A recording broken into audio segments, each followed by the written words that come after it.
管怎么样，一定要确保物资给我安全的运出去，听见了没有？啊，听见了没有？队长，敌的炮兵已经发现我们了，现在必须马上转移。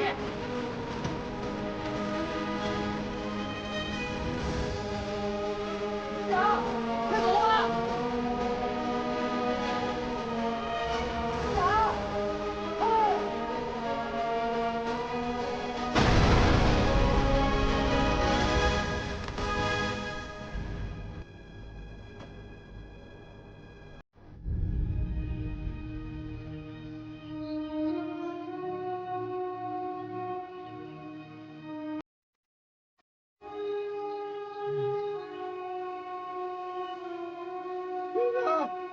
队长，快！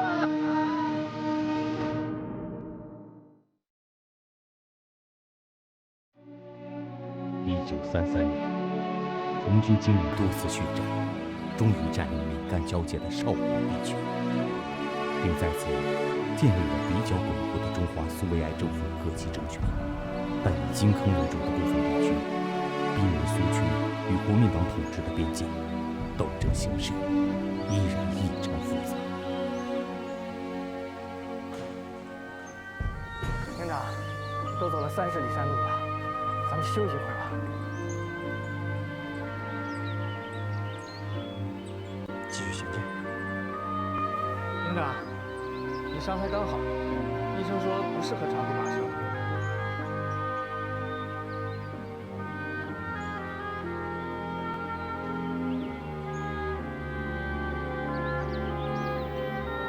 好吧，过了前面的路口，咱们就休息一会儿。不过，天黑之前务必要赶到金坑。是。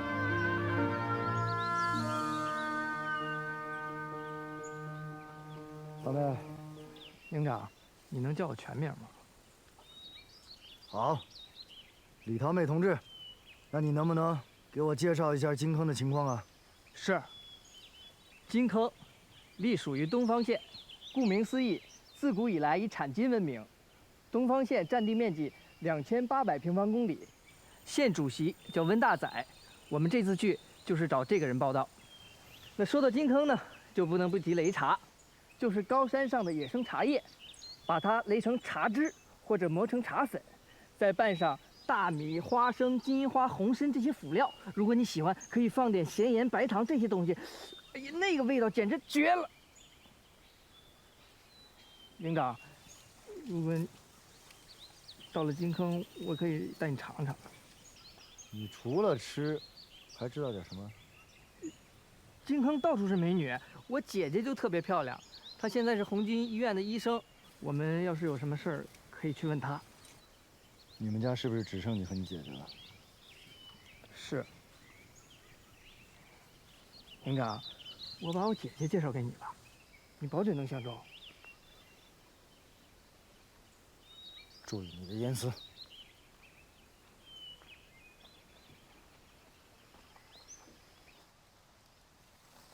站住！你们是什么人？ 小同志，我们是上级派到这儿工作的，让我们过去。郑健，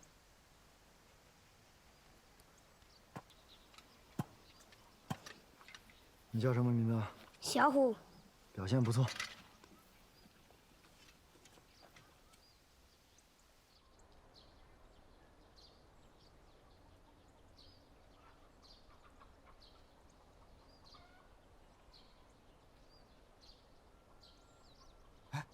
刘站长今天这样风风火火的过去，一定有什么事儿了。说不定，平时刘站长来这里都要喝碗茶，今天好像有些奇怪啊。老板娘，多给放点盐呐，不然身上成天都是软的，没得力气啊。哎呀，我看你啊，不是盐吃的少了，只是觉得屋里人没老板娘漂亮。哟，有擂茶喝，都堵不住你们两个这张嘴啊！好便宜的看了门的喽，信不信？我找人给你们俩送送筋骨啊！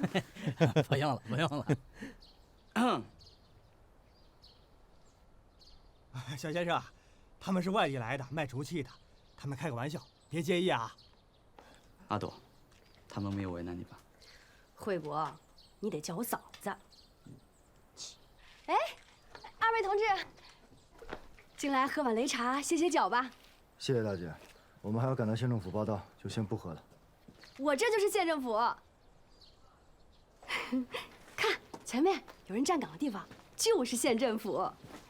那温主席没事儿也常来我这儿喝茶呢。二位里边请。不用了，还是等我们出来再说吧。谢谢了。营长，尝尝吧。李桃妹，你到这儿来，到底是工作的，是来革命的，还是来喝茶的？他们穿着红军的军装，怎么带着绿色的领章啊？神气什么呀？带什么领章也是2个泥腿子。我看你好像对劳动人民的误解很深呢。你们想怎么样？你们最好打听打听我爹是谁。我们不想怎么样，也不想知道你爹是谁，但是我要告诉你，你脚下的这片土地是属于劳动者的，将来有一天，全国的土地也都将属于劳动人民。如果你不想生活在这片土地，你咋不上天呢？韦家少爷，伙计不小啊，喝碗擂茶，去去火。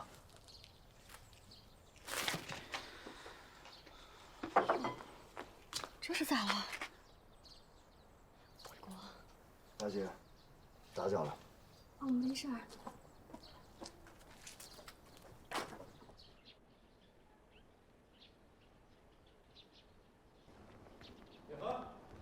您就是上级派来的洪峰同志吧？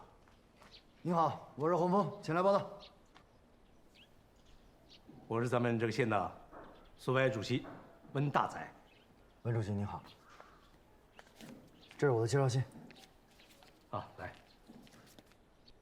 把行李卸了，喝点水。到这儿就算到家了。去啊！来，小李，都别客气嘛。哎，坐。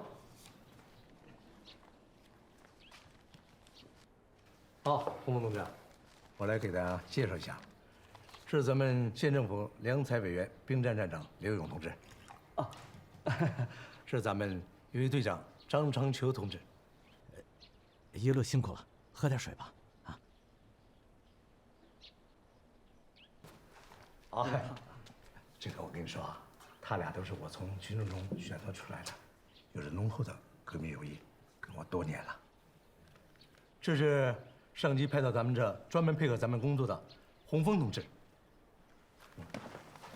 你们好。哎，你好。两位同志不用那么拘谨，坐吧。哎，嘿嘿嘿，哎，抢着的给你。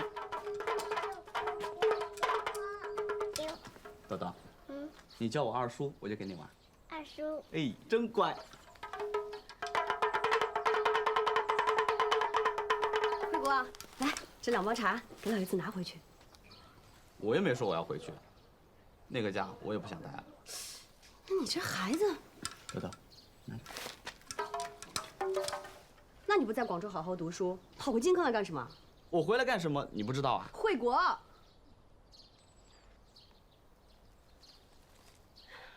徽州已经走了，你可不能再有什么3长2短，不然你这是让威家绝后啊！听我一句劝，算了。正因为我哥死了，所以我才不能让他白死。老爷子是不会同意的。我会想办法的。你这疯了！走。阿朵。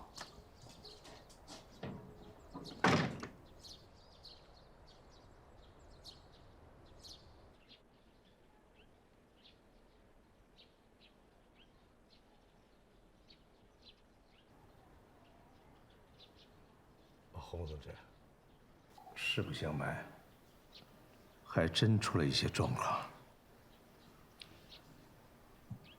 事情是这样的，咱们苏区的物资一直很紧张，所以上级拨款，要求我们跟白区的走私商人进行一笔交易，希望能换回一些种子、药品和试验。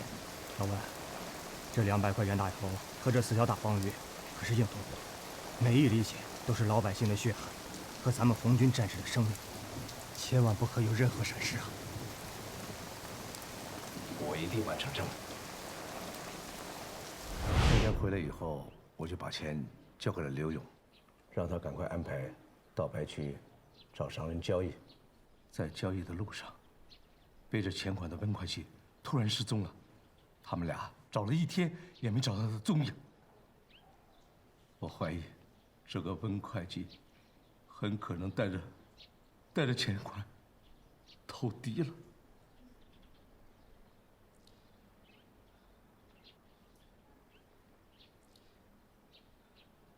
其实全都是我的错。温世杰是我们兵站的会计，我看他平时一贯是忠厚老实的，就大意了。没想到在革命的关键时刻出了岔子。我愿意接受组织的处分。你接受什么处分？要我说，这事儿不怪老刘，更不怪大宰哥，这事儿都怪我。昨晚去的10来个人都是我带过去的，10来个人硬是没把一个人给看住，是我没用，我愿意接受处罚，是我的错。你们俩别说了，一切责任由我承担。处分你们，能找回来那些救命钱吗？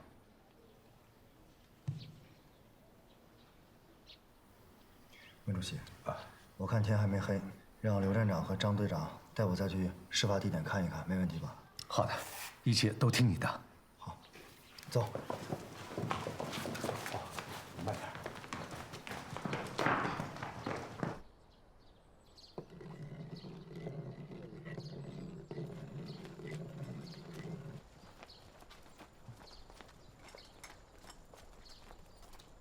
先这样，再这样。站住！路条。小虎，我们去执行任务，让开。要什么路条啊？没看见我跟你刘勇叔叔在这儿吗？小虎在执行他自己的任务，有什么错吗？路条。小虎，好样的啊！路条给你。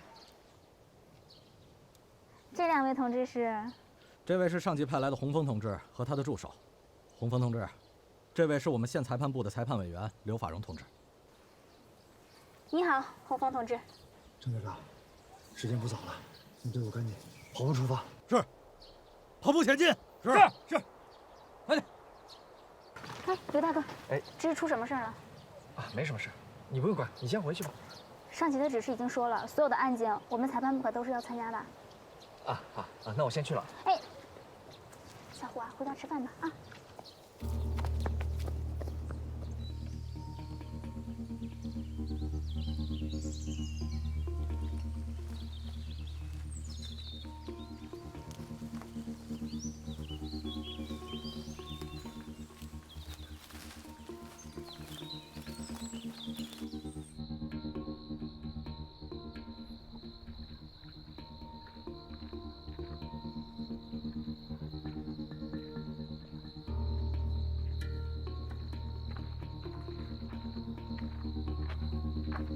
等等，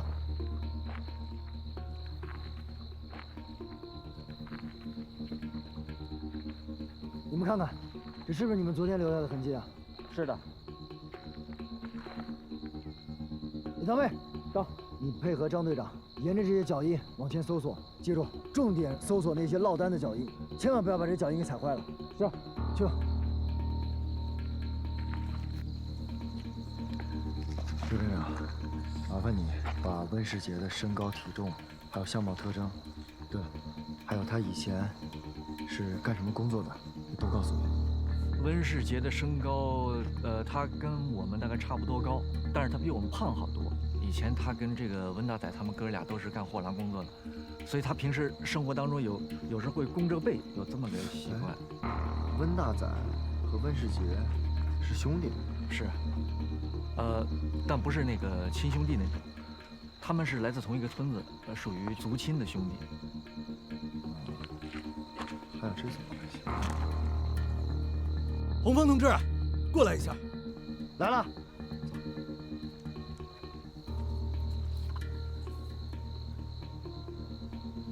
这不是温世杰的脚印。队长，这还有一组。不是。不对，不够深，也不是。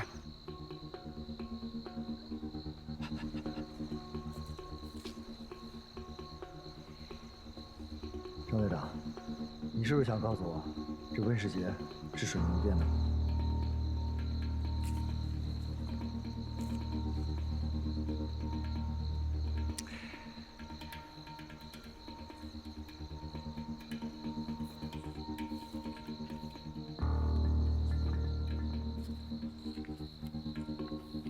营长，看这儿。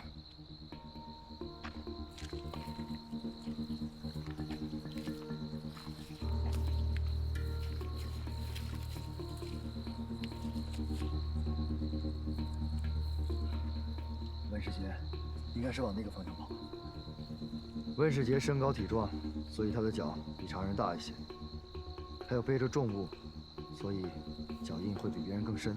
他又做过多年的货郎，经常挑着担子走路，而且眼神又不好，所以他的脚步小、碎，前脚掌着力大。不对，这个方向是回金坑的方向。李堂妹，到。 你拿着我的证件，赶紧回村，召集村里所有的游击队、儿童团，不用通过温主席，立刻把村子戒严，任何人也不能出入。是。哎，我带他回去吧，这黑灯瞎火的，别走丢了。行。洪峰同志，你就这样叫人把村子戒严起来，会引起恐慌的。恐慌？我问你，白狗子扫荡的时候恐慌不恐慌？哎，你这个同志，你就不能听一下别人的意见吗？ 就算你是裁判，也得等我把人抓到了，你才能审个审。哎，你小六，得罪了上级派来的同志啊，不会有好结果的。我是跟着毛委员一起参加秋收起义的，光明磊落，我怕他做抹自由。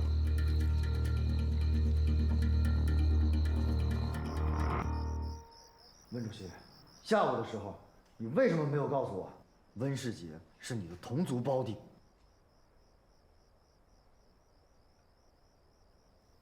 那洪峰同志，你有所不知啊，我们温主席是特别的公正无私，就算是胞弟，他也仅仅让他在兵站当一个小小的会计，一直都没有提拔。没错，这件事我可以替老温保证。我在问温主席。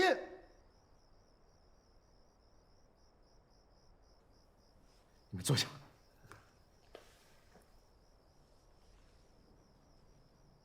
洪峰同志，别激动。下午其实我一直在考虑，要不要告诉我们这种关系。我真的怕影响你的判断。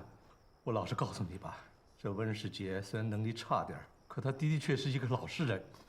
他要没有人支持他、胁迫他，就是打死我，我也不相信他能做出这种事儿来。好，好一个公正无私的温主席，到这个时候了，你还在替他解释？不是你，不，营长，怎么了？别过来，告诉我医院在哪儿，快带他去，带他去。走，我带你们走。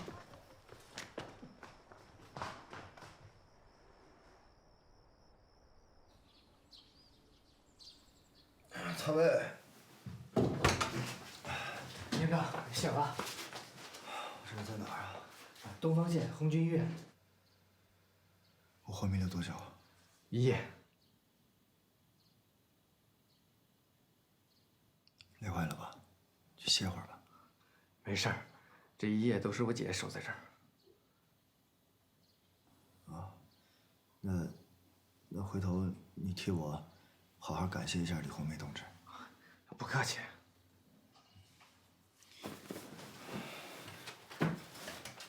我鞋呢？我姐说，你现在应该好好休息。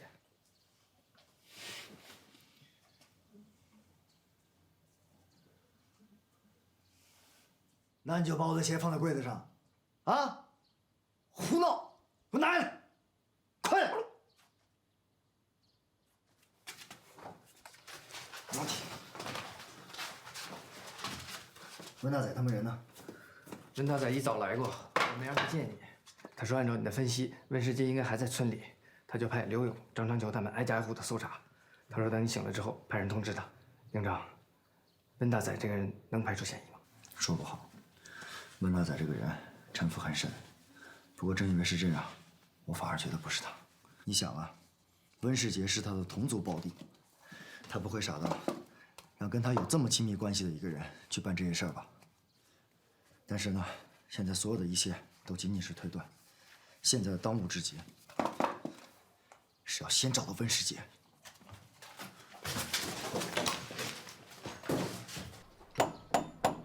大先生，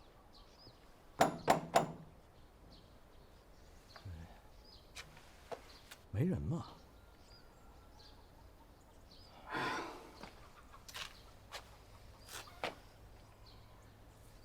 你们说这威家在咱们金坑也是说一不二的，对吧？嗯，对。咱们这硬闯也不合适。不合适。肯定不合适。小蔡，你回去跟温主席汇报一下，看看咋弄。哎，好。哎，队长，洪同志来了。张队长，洪峰同志，进展怎么样？全村都搜遍了，没找到温世杰，就剩这威家了。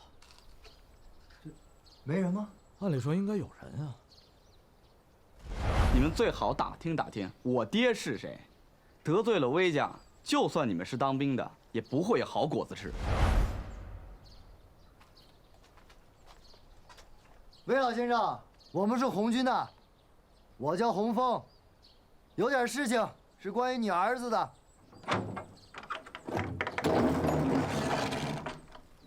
你，洪峰，你别欺人太甚了。你想找我爹说什么？没什么，就是想看看你家有没有人。小先生，我们这也是执行公务，麻烦您配合一下，让我们进去搜查一下。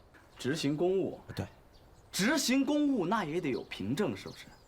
大标语写着“红军不扰民”，你们说搜查就搜查，白狗子土匪啊！魏国，爹，你回来了。不得对红军同志们无礼。洪大哥，你怎么在这儿呢？我不是跟你说了，需要好好休息。走，赶紧跟我回医院去。红梅同志，红梅同志，你看我已经好了，真的，很健康。劲儿倒是挺大的。嗯。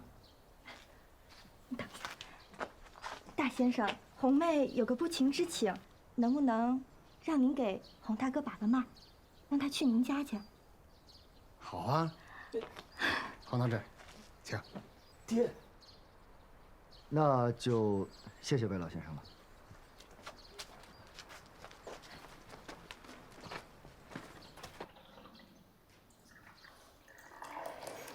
洪同志，您的病，老朽无能为力啊，请恕我直言，您所受之伤，伤之头颅，能保住性命，已实在不易啊。无妨，多谢魏老先生。大先生，没有其他办法了吗？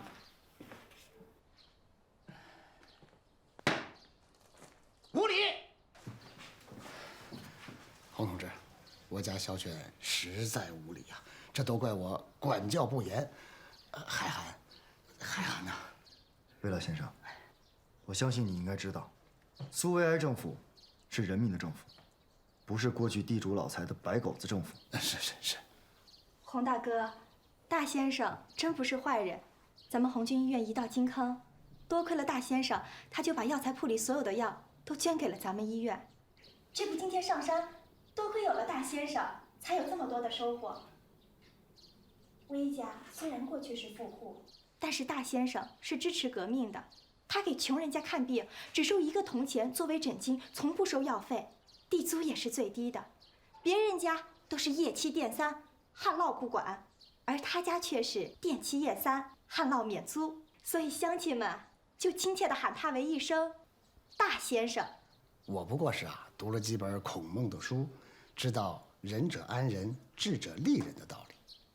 我也读过贵党李先生、毛润之的书和文章啊，我知道，我是剥削阶级，理应革命，理应革命啊！哎呀，我看我爹真是老糊涂了，居然把钱给你们这些白眼狼！悔过！洪同志，我家小犬确实是不学无术，孟浪的很，你见谅。喝茶。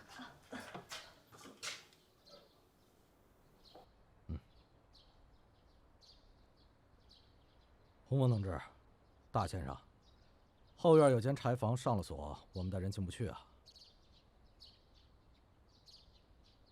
其他地方都搜过了，没发现温世杰。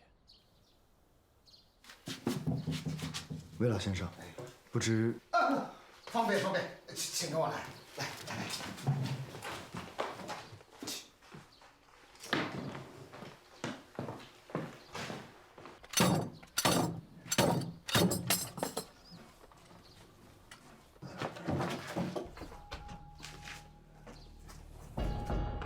是温世杰。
叫文慧国进来。是。文慧国，进来。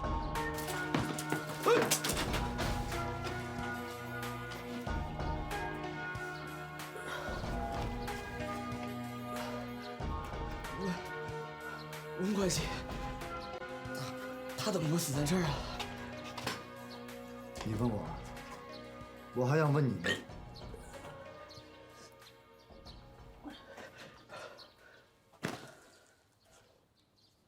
你看看，这2条手帕，是不是长得一样啊？这手帕在广州街头随处可见，我当时买了3条。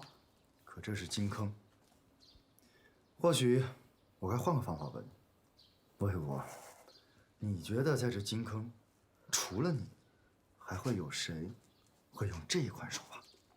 不是我带走！我是冤枉的！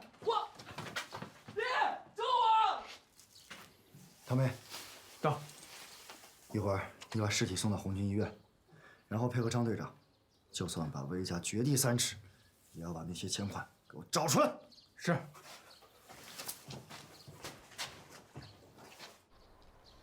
刚才我接到了上级的指示，领导的意见是，当前形势非常严峻，敌人随时会掐断我们采购的渠道，要求你和刘法荣成立专案组，在后天天亮之前，找回我们丢失的采购款。谁？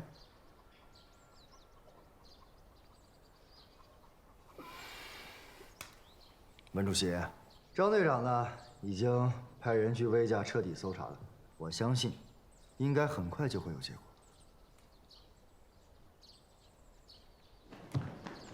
怎么样？没找到？没有，我连花坛底下都找过了，确实没有。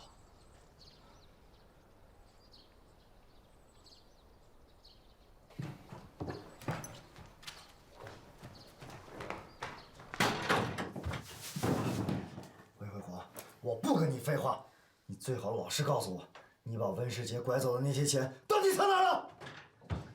说！洪波同志，你冷静一下，有话好好说。松手！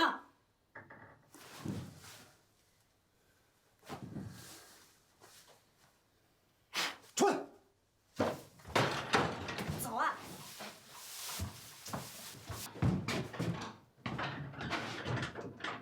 坐。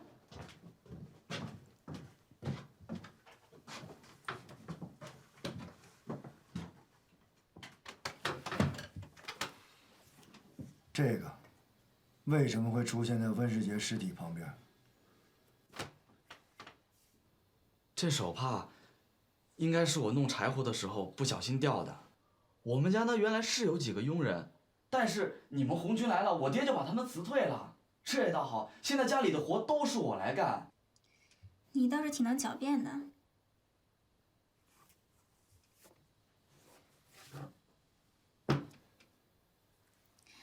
这鞋是你的吧？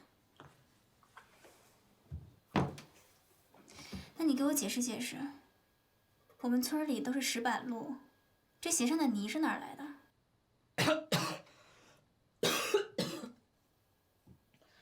同志，我渴了。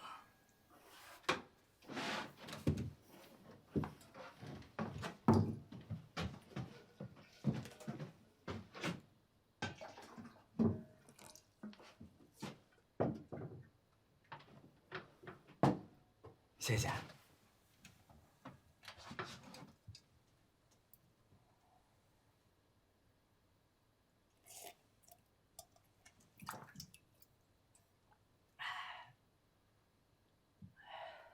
喝完了？你别告诉我啊，你除了做饭，还下地干活啊？同志，这鞋确实是我的，但这鞋上的泥是我去菜地里边拔菜弄的。菜地里拔菜。魏慧国，你一个堂堂的魏家二少爷，能分得清楚什么是青菜，哪个是萝卜吗？我实话告诉你吧，我们已经掌握了一定的证据，现在就看你的态度了。我希望你能够坦白从宽，最好能自己老老实实的告诉我们，你到底把温世杰拐走的那些钱藏在了哪儿？说！同志，我真的是冤枉的，这些泥真的是我去拔菜的时候弄的。前些天我爹正好赶上了风寒，他非让我去菜地里边去弄点大葱根须煮水喝。你就算我偷了别人家的葱行不行？对了，那些葱还没用完呢，就在我家厨房搁着呢。魏慧国，营长，能出来一下吗？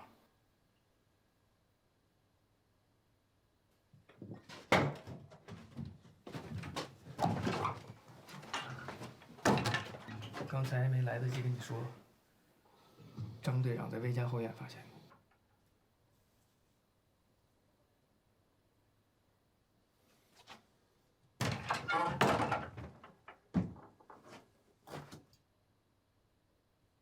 这是。哎呦我天！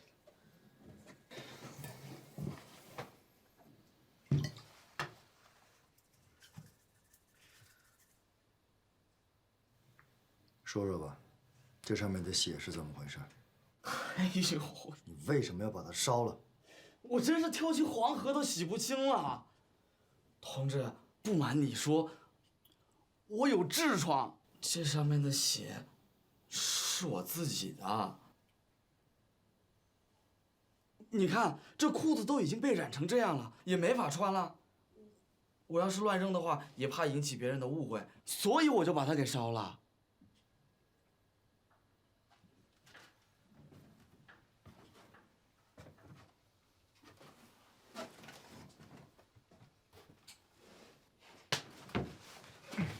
干嘛？红凤，你要干嘛？不要乱来！你们是红军，红军是正义之士，红军不。红凤，开门！你给我把那牢扣点，你这样是会受处分的。开门！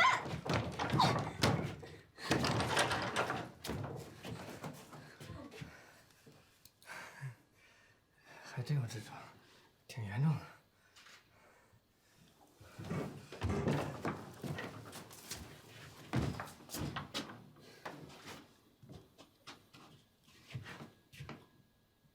你刚才喊我什么？陈六。什么意思啊？跟你说的那个一个意思。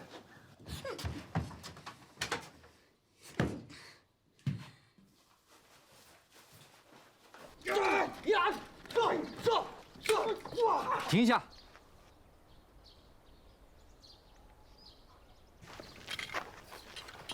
李班长，你按照刚才的招式来进攻我。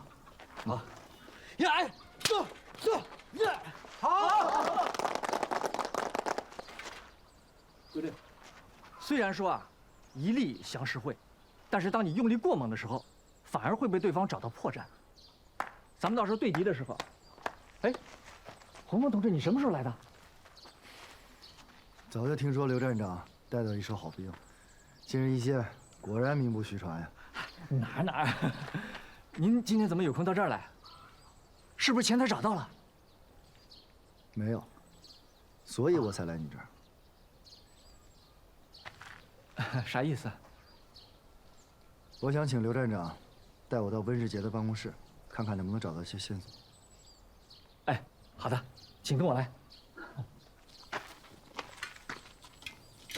来，接着练。来，信。温世杰过去呢就在这儿办公。出事之后啊，我把所有的东西啊、账本啊全都又查了一遍，没有发现什么问题。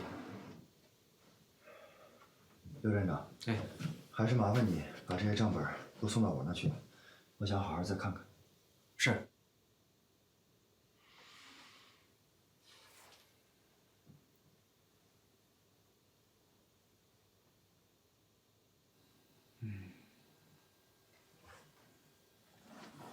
那这个温世杰平时还跟什么人来往啊？啊，我倒是听别人说的啊，说近一阶段呢，温世杰老是往威家跑，但我自己没看到，我也是听人说而已。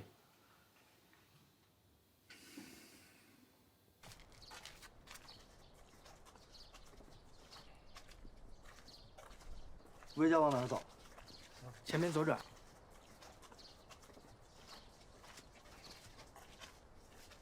到底哪儿不对呢？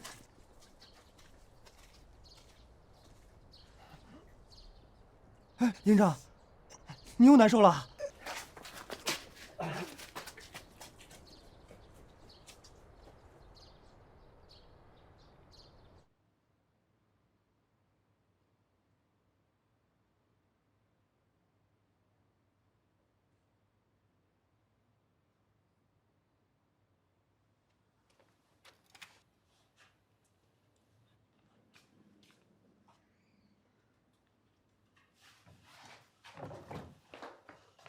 洪峰现在情况怎么样了？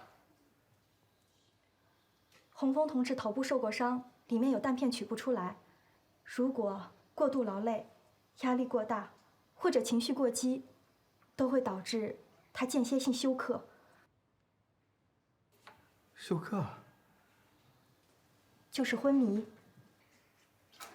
那他多久能醒过来？还不好说。也许是今天晚上，也许过2天，但也有可能。姐，你一定想办法救救我们营长，他是因为救我才受的伤。我一定会尽力的。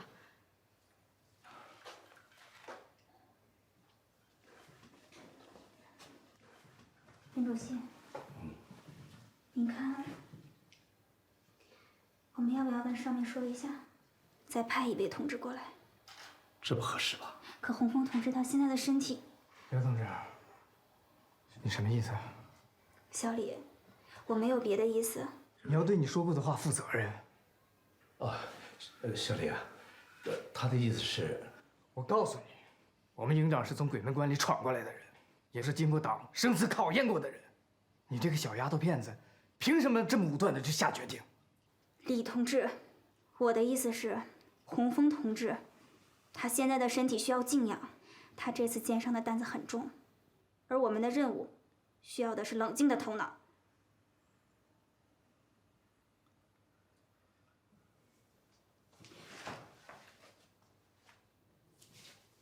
看看去。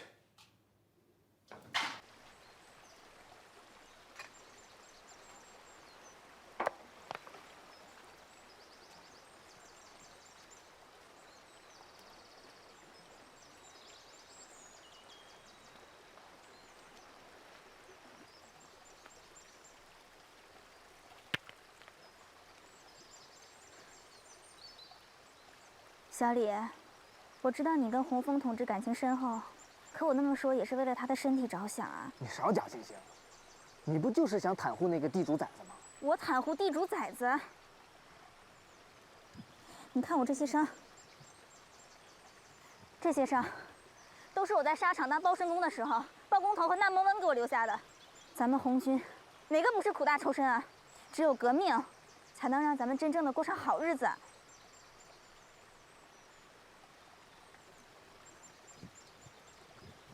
你呀，也别跟我赌气了，快回去照顾洪峰同志吧。我一会儿还要跟温主席开个会，商量一下后面的对策。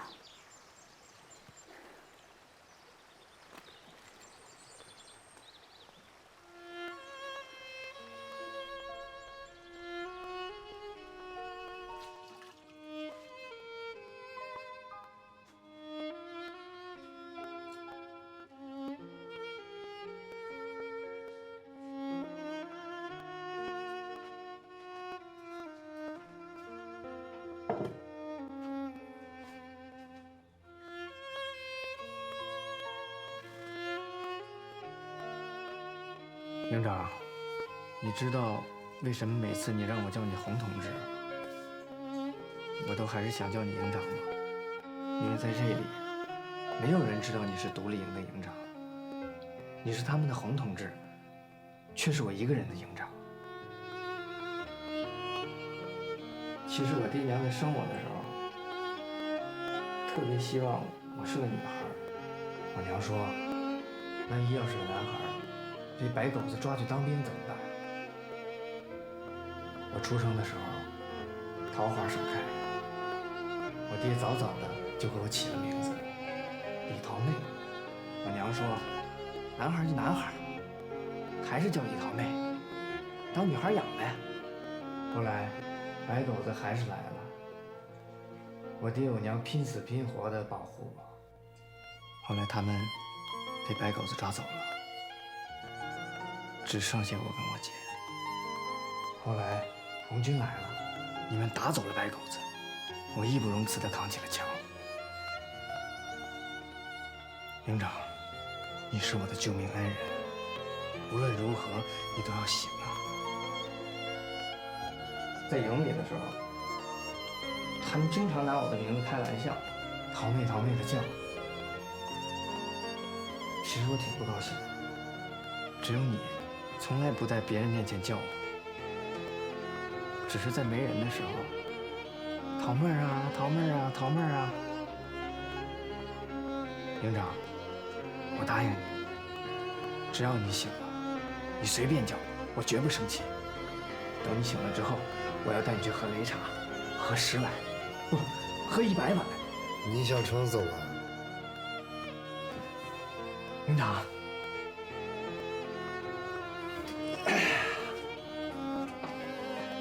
营长，你什么时候醒的呀？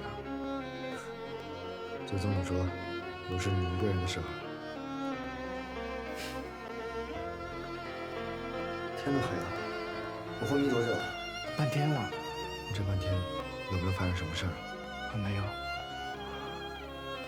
那就好。哎，桃妹，你知道刚才咱们去瑞家的路上，我在想什么吗？想什么？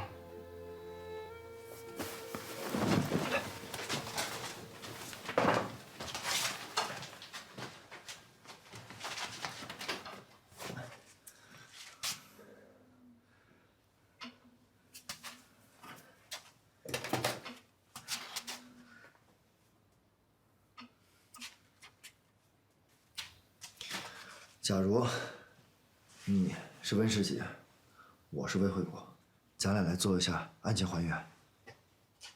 来，转过来。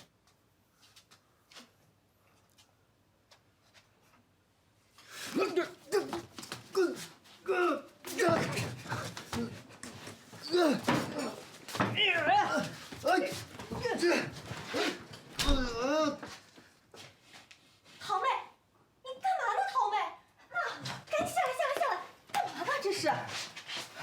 洪大哥，你没事吧？没事。姐，我们在做案情还原。洪大哥现在生了病，需要好好休息。我没事。那个，哦对了，温世杰的尸检结果出来了吗？哦，出来了，出来了。洪大哥，是这样的，咱们医院的医生只在瑞金卫生医院学习了2年，只能凭借经验。行，你不用说那么多，你直接告诉我结果。直接原因是颈骨骨折，之后才被人用匕首刺穿了心脏。颈骨骨折，就是被人扭断了脖子。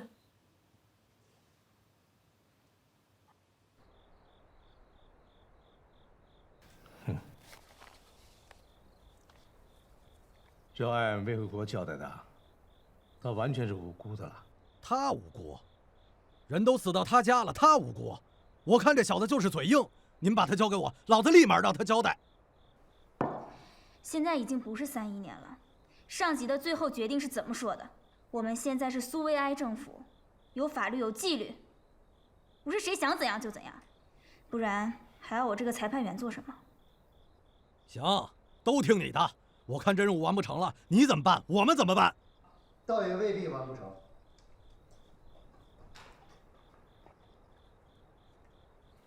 大家的讨论我都听到了，我觉得刘同志说的对，专凭口供，依靠肉刑，肯定是要犯错误的。万一魏惠国说是你指使的，或者又说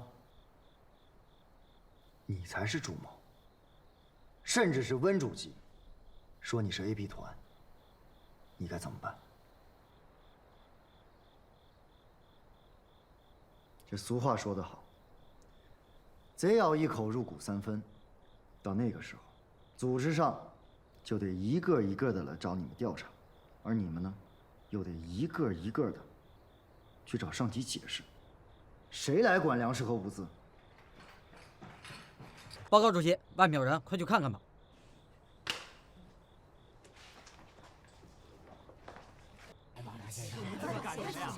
来吧，干什么呀？啊，起来吧，起来吧，起来！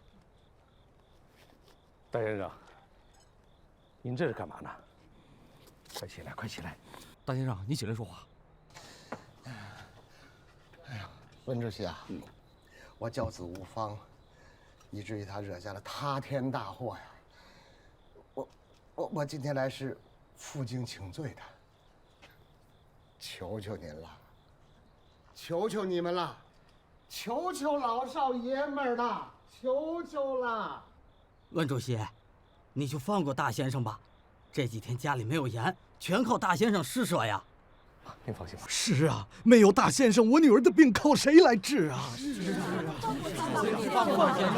乡亲们，大家听着，今天不管出了什么事儿，我都会秉公处理的。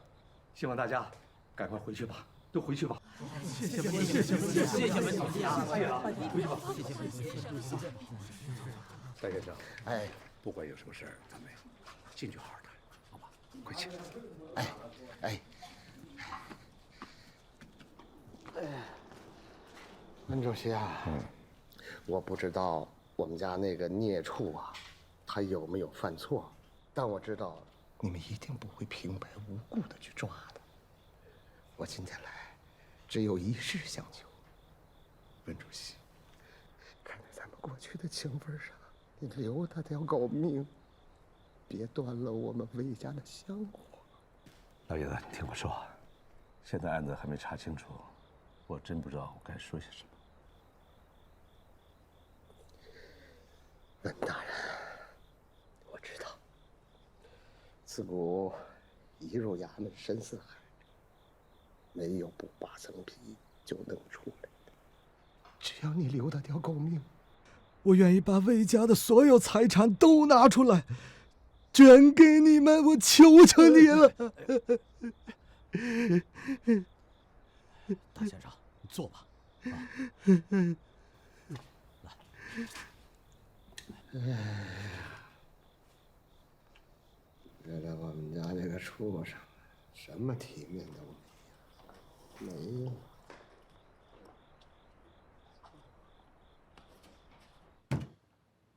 干嘛？收。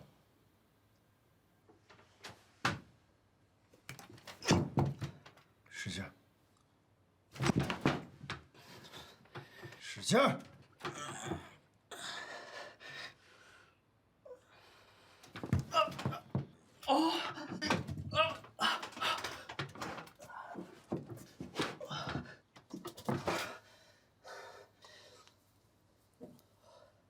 说实话，温世杰找你，到底是因为什么？我要说，我想参加红军闹革命，你们信不信？你，我就知道你们不信。咱们如今的中国，那是深受帝国主义压迫，又受军阀官僚的盘剥，那可谓是一片黑暗呐。你们参加革命，那是为了追求翻身解放；我追求革命，那是为了追求光明。就你，还追求光明？那是当然。贵党的毛泽东同志，曾在他的《中国社会各阶级分析》里边说过，一切勾结帝国主义的军阀、官僚、买办阶级、大地主阶级是我们的敌人，工业无产阶级是我们的革命领导力量，一切半资产阶级、小资产阶级是我们最亲近的朋友。没错，我家过去算是地主，但也算不上什么大地主。我爹是开药铺的，但这些年也是深受军阀、官僚和大地主的压迫。为了追求光明的未来，我也想参加革命，这不对吗？所以你找温世杰，是想让他推荐你参加红军？对呀，温主席什么的我接触不上，张长球他粗人一个，温会计他识文断字，我们俩聊得特别投缘，我经常偷偷的把他叫到我们家来。我想参加革命，但我不能让我爹知道，他肯定会反对的。我哥当年就是这么死的。当然，我也不想从什么游击队员做起，我不是怕死啊，我是觉得我不适合上阵杀敌。那你觉得你适合干什么？我觉得我适合当干部。干部？魏回国，当红军干部那是需要经过考验的，是你想当就能当的吗？我知道，你是读过几本书，可是你说的再天花乱坠也没用。你现在还没有洗脱嫌疑，而且你交代的材料上面有很多地方都是没有办法查证的。刘同志，你的说法我不敢苟同。我平时一个人吃饭、读书、睡觉、上厕所，你让我拿什么去证明？如果你们真觉得地主崽子该杀，那你们随便好了。反正革命总是暴力的，杀我一个，冤死我，算我倒霉。魏会国。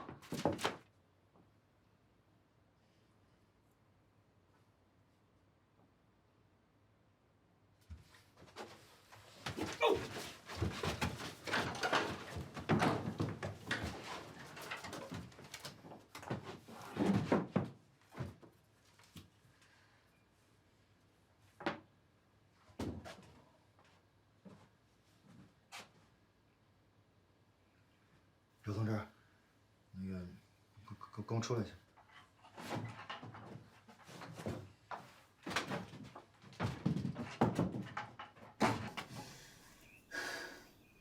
这个魏会国，刘同志，你先冷静一点。我刚才试过了，这个魏会国很可能不是杀死温会计的凶手。那手绢又怎么解释？手绢的事情我还不清楚，或许是有人栽赃吧。但是凭着魏会国的身板和力量，他是绝对不足以杀死温会计的。而且你想啊，现场没有一点点搏斗的痕迹。温会计，他怎么说也是在滨州待了那么长时间，耳濡目染，也学了一些实战技巧。魏会国，他仅仅是一个文弱书生，怎么可能杀人杀得那么干净利索呢？你能确定不是他吗？不能。但是如果真的是他的话，一定还会有别的帮凶。有眉目吗？只能重新找线索了。对了，这件事情，你可一定要保密啊！你凭什么相信我啊？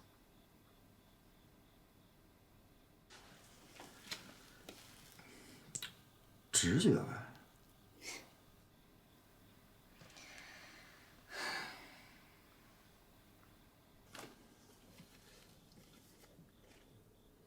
因为我在你的眼睛里面看到了对革命的热情。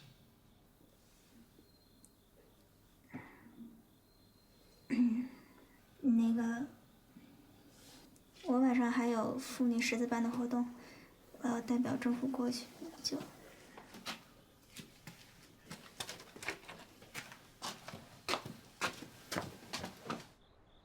我刚刚接到上级的指示，上级要求我们想尽一切办法，在后天天亮之前把交易完成。上级又批了采购款吗？上级让我们自己想办法。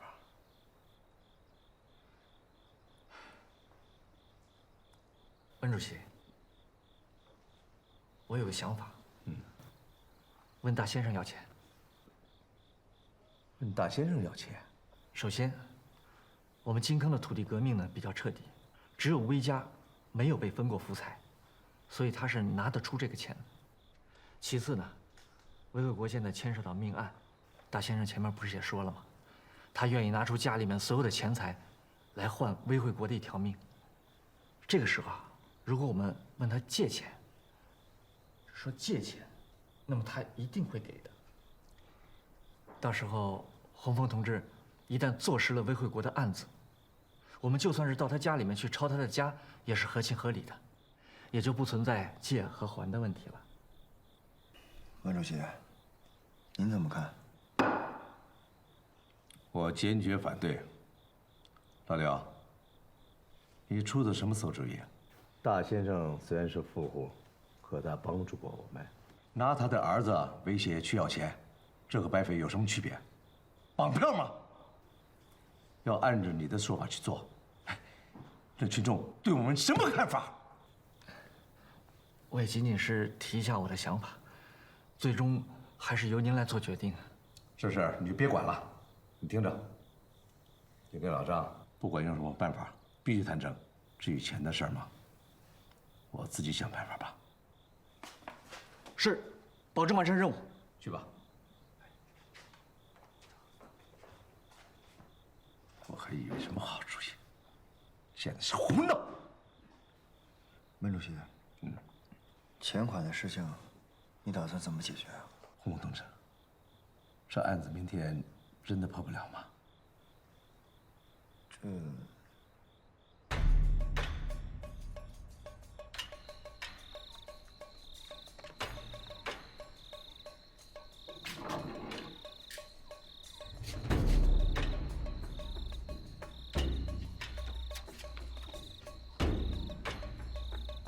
哎呦，大家，不是你，哎呦，你给我把鞋掉了，鞋掉！你看我这鞋，你看这。警报！警报！警报！警报！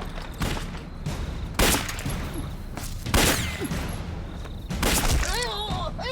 哎呀！快救人！哎，快！大先生。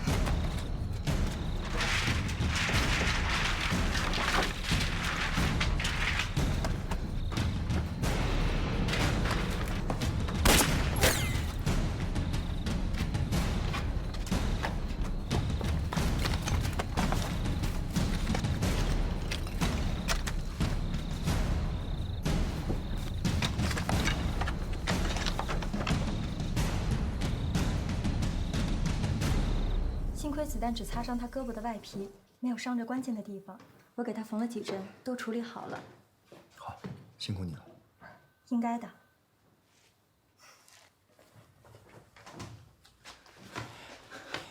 洪同志，张队长，你怎么没跟刘站长一起去黄浦关啊？别提了，本来要跟老刘一块去的，结果这黑灯瞎火的也看不清楚路，脚下踩了个石头，把脚给崴了。老刘看我这也走不了远路，自己带人先过去了。哎，大先生怎么样了？啊，没有生命危险。哎，你的腿怎么样了？过来，我给你看看。不用看了，我得先走了。真的不用看了？不用。那你慢点啊。张长秋身上有酒气。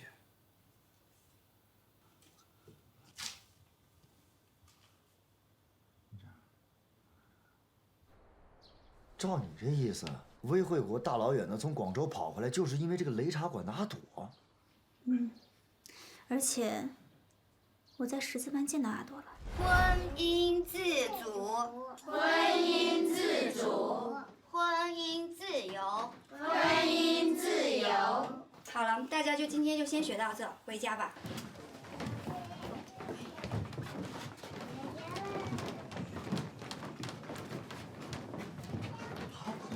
刘同志，苏维埃真的可以让女人想嫁谁就嫁谁吗？阿朵，我就是裁判员。要是有人阻碍婚姻自由，你就来找我，我替你做主。哎，你是不是想再嫁了？不是我，是我娘家一个堂姐。他说的就是他自己。对。可是我又不好揭穿他，怕打草惊蛇。有群众向我反映，这个魏惠国经常去阿朵的擂茶馆喝茶，并且也确实有追求阿朵的意思。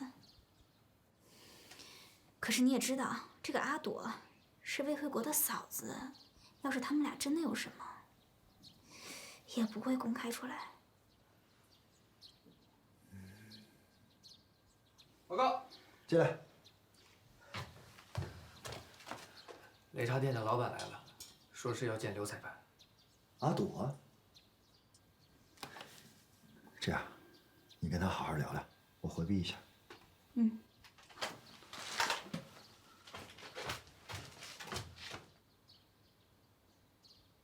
你是说，这金条是魏惠国亲手交给你的？嗯。他找过我，说要娶我，这怎么可能啊？哪有嫂子嫁给小叔子的呀？家里人是不会同意的。他说他要带我去广州，我开玩笑问的。去广州可怎么活呀？他什么都没说，就把这金条给拿了。阿朵，他真的是主动跟你们交代的。刘同志，麻烦你去把阿朵找来，跟他当面对质。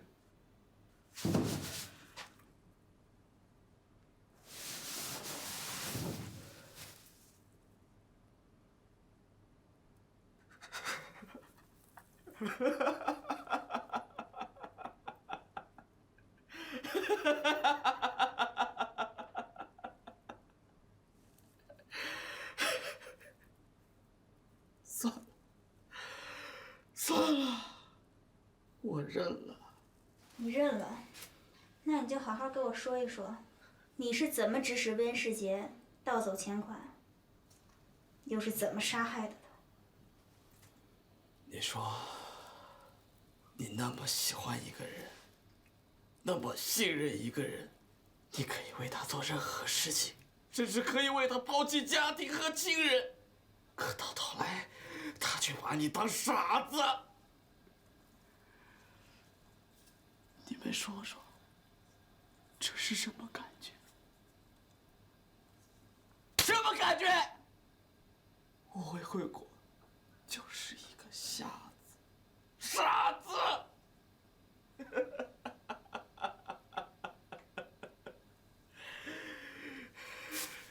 魏惠国，你别跟我扯这个没用的。既然你说你认了，那你告诉我，剩下的金条和银元在哪儿？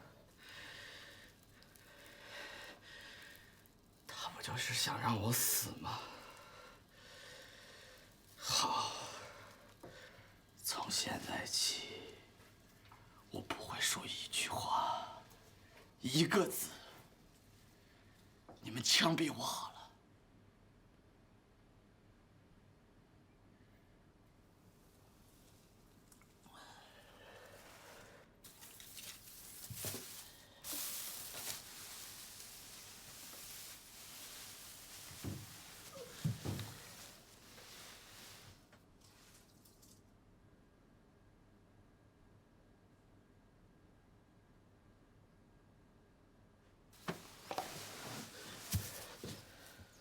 魏卫国，我知道，你根本不可能一个人杀死温世杰。你跟我说实话，你的同伙在哪儿？剩下那些钱款，到底在哪儿？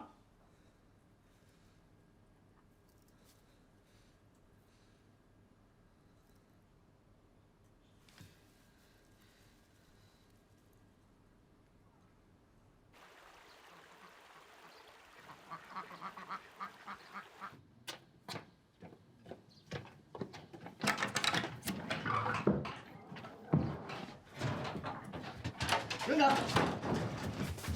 儿子，儿子，大先生，魏卫国，你干什么？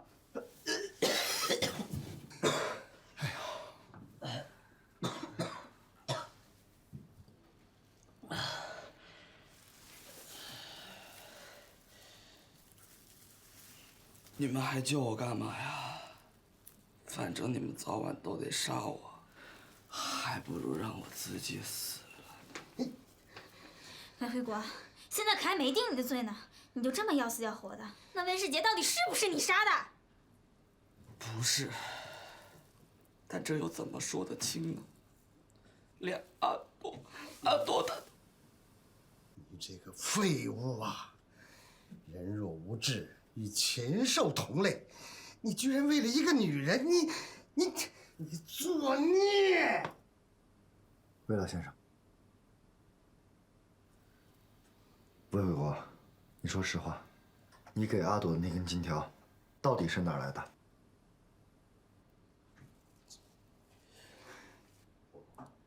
说呀，爹，儿子再混蛋，我也不会去杀人呐。那根金条确实是我给阿朵的，但那根本就不是红军的。那是谁的？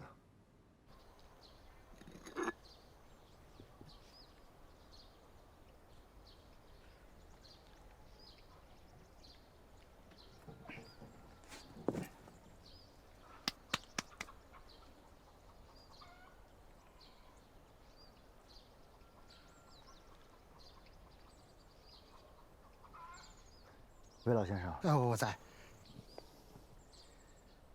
这些金条都是你一次性买回来的吧？是。所以说，上面的编号应该是连着的。是。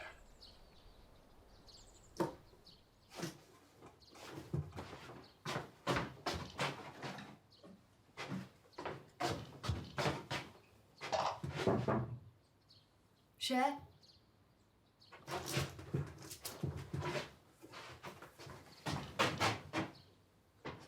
可这里边唯独缺少987号金条，而阿朵拿来这一根是469，跟这些根本就不连着。魏卫国，你确实给了阿朵一根金条是吗？对啊，我当时确实给了阿朵一根金条，但我当时没有注意上面的编号。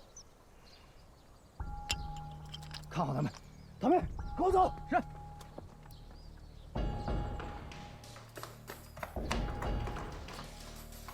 有人吗？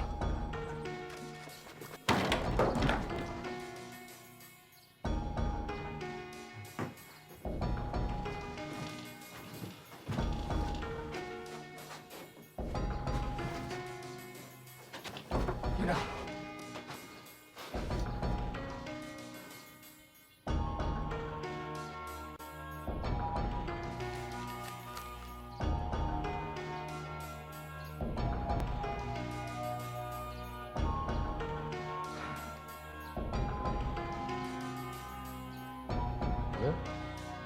谁看我笔了？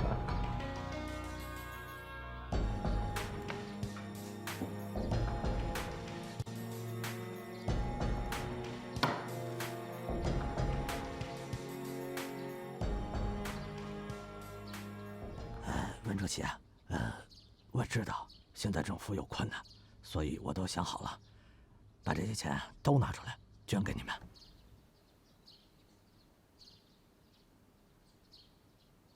你当真啊？当真，当真。哎呀，身外之物，身外之物啊！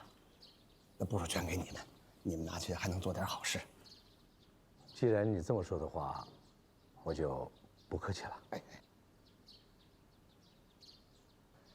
白师长，你看出了这么多事儿，你还这么深明大义的话，真不知让我怎么感谢您了。哎呦，瞧您说的，温主席啊！哎呀，您借钱呢也是为了我们老百姓，应该的，应该的。你就是温大仔吧？啊，这是我的证件，有件事情需要你回去跟我调查一下。哦，我这还有工作呢。这个事情你不用管了，上级我安排。带走。是。哎，不是你干什么？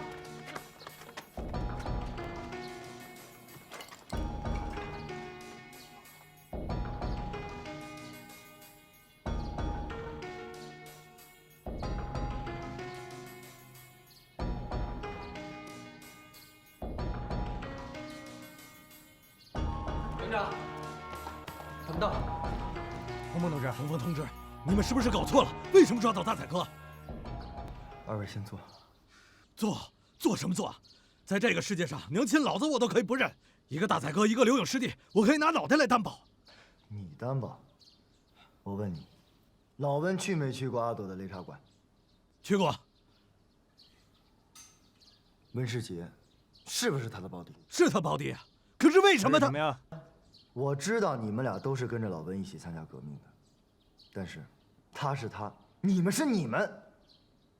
现在不是你们讲义气的时候。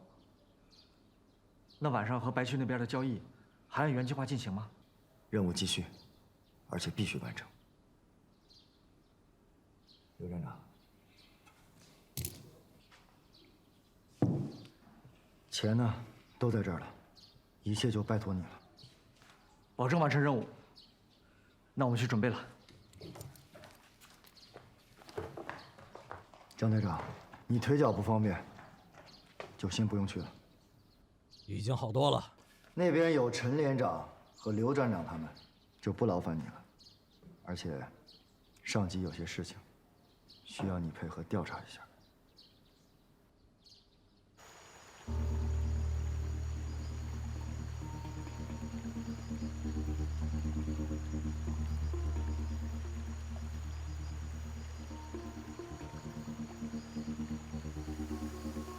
来，等一下，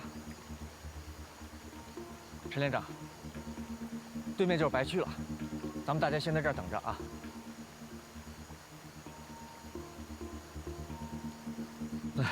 陈连长，交易款呢全都在这个背篓里面，你一定要看好了啊。等会儿呢，我先到白区那边跟他们谈，万一出什么意外情况，哪怕就是我牺牲了，也必须看好这个背篓，要务必确保任务最终能够完成啊。没问题。等会儿我到白区那边呢，我先去跟他们谈一谈。如果一切平顺的话，我拿火把给你打信号，然后你再拿着背篓，让其他同志一块儿过来。刘站长，哎，你等等，有个人要见你。就这个时候还谁要见我？张队长，刘勇还没来，会不会出事了？必须的，局长还给这个刘勇记功呢。那边有话，什么意思？别动！谁？要你命的人。这怎么回事？大宰哥，是不是有什么误会？没什么。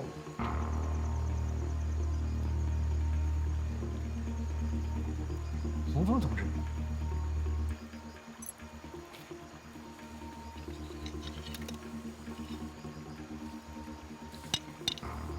刘勇，什么意思？你听我解释。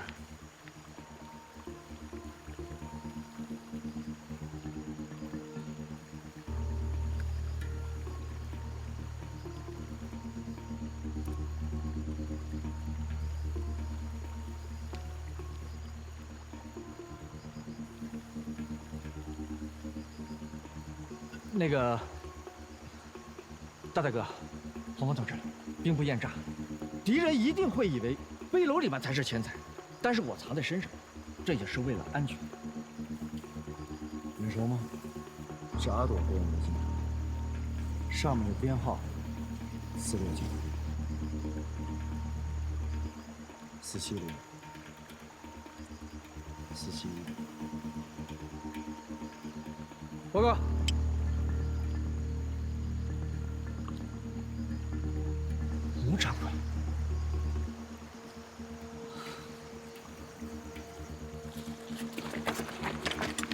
该走。走，走。老温，那我就先带他们回去了。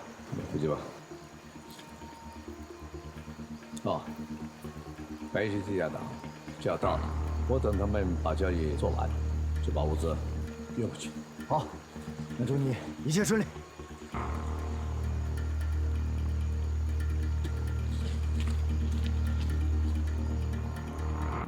原来温大仔被带走，全都是你设计好的。不然呢？不然怎么能让智勇双全的刘站长就范呢？刘勇，你那天明明可以跟温世杰一起逃跑到白曲去，你为什么没有走？不是说好必须和孩子一起走的吗？你怎么又改主意了？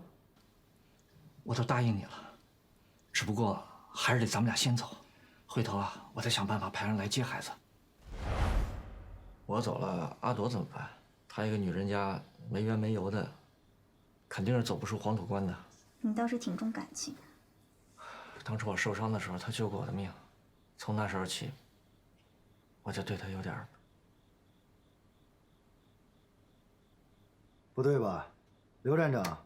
你更重要的原因，是因为你笃定了温主席还会再次筹款，让你去交易，所以你想故技重施，再干他一票。所以他才建议温主席去找大先生要钱。那你为什么要选择在魏家柴房杀人？那个魏惠国不是好东西，一天到晚往阿朵那儿跑，我就是想让他吃吃苦头。所以你就伪造了温世杰被匕首刺死的假象，然后从阿朵那儿拿了魏惠国的手帕扔在柴房。那个手绢倒真不是我扔的，兴许还真是他去抱柴火的时候可能被剐掉的，还怎么着？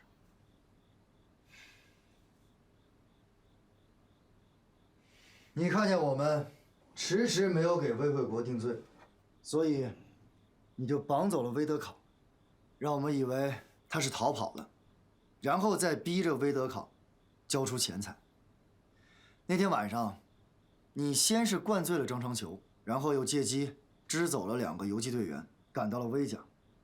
可是不好意思啊，你万万没有想到，我和桃妹会在那里，打乱了你的计划，对吧？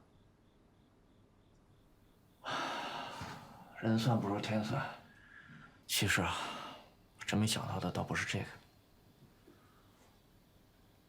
我真没想到，最终坏我事的，反而是阿朵。这个金条是魏惠国给你的。嗯。你听我说。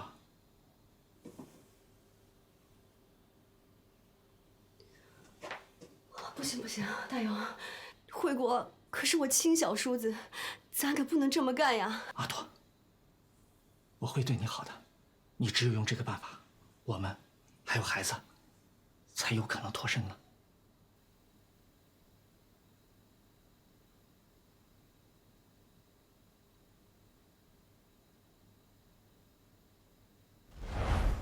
可是，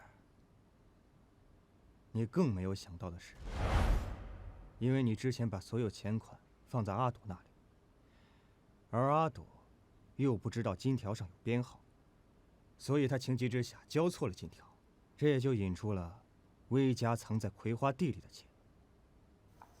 我去方便一下。所以你就绑架了阿朵，栽赃给温大仔，同时，你又用阿朵的孩子来要挟他，逼着他交出了那些钱。我问你，阿朵和她女儿现在被你关在哪儿？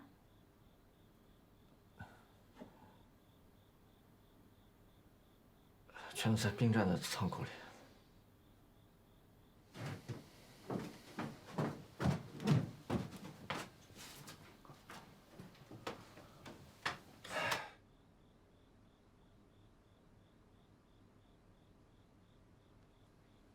你是什么时候开始怀疑到我头上的？其实啊，我一直在想一个问题：究竟是什么人，能够这么干净利索的把温世杰给杀了？后来嘛，我终于想通了，能够那么干净利落的杀死温世杰的人，一定要具备2个条件：第一，他和温世杰熟识，这样温世杰才能疏于戒备；第二，这个人一定要身手敏捷，出手狠辣。在金坑这个地方，能够同时具备这2点的，除了你刘站长，还有谁呢？刘勇，不管怎么讲，温世杰是你的手下，温主席是你参加革命的领路人，阿斗更是对你有恩。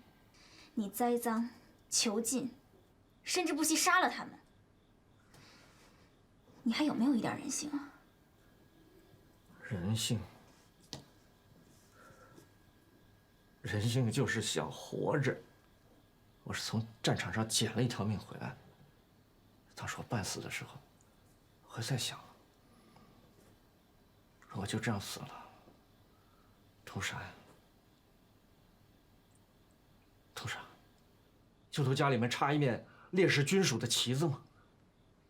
我看对面白区像我这样带兵的，就可以花天酒地，我也想过过好日子。这就是人性。凭啥？凭啥就该找我，非要去为别人牺牲呢？谁不是从战场上捡了一条命回来？我告诉你，你就不配谈牺牲。刘勇，你记住了，我们革命是为了更多的穷苦百姓都能过上好日子，是为了我们子孙后代，是为了我们自己不再受别人欺负。而你，就只配接受法律的审判和人民的唾弃，永远。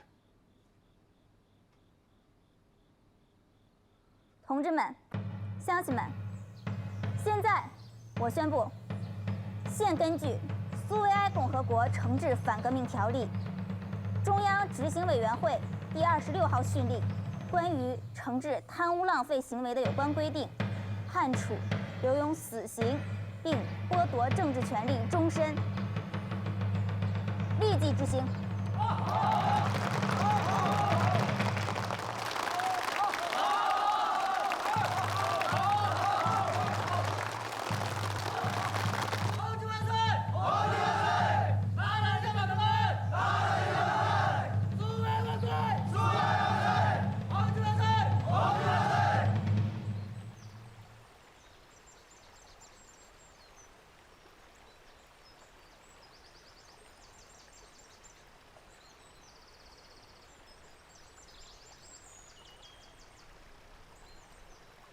洪大哥，李红梅同志，有什么吩咐？洪大哥，洪峰同志，你一定要照顾好自己。我这傻弟弟，就交给你了。放心吧。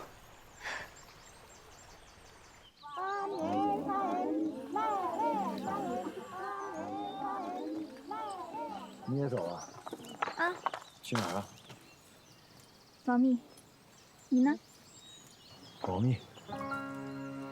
那看来我们不知道还能不能再见面了。一定会的。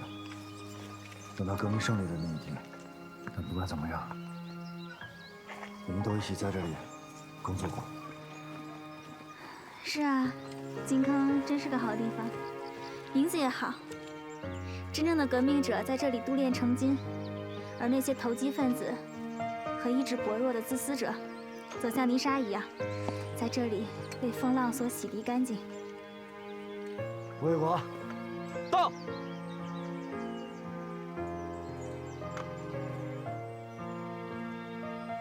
你看，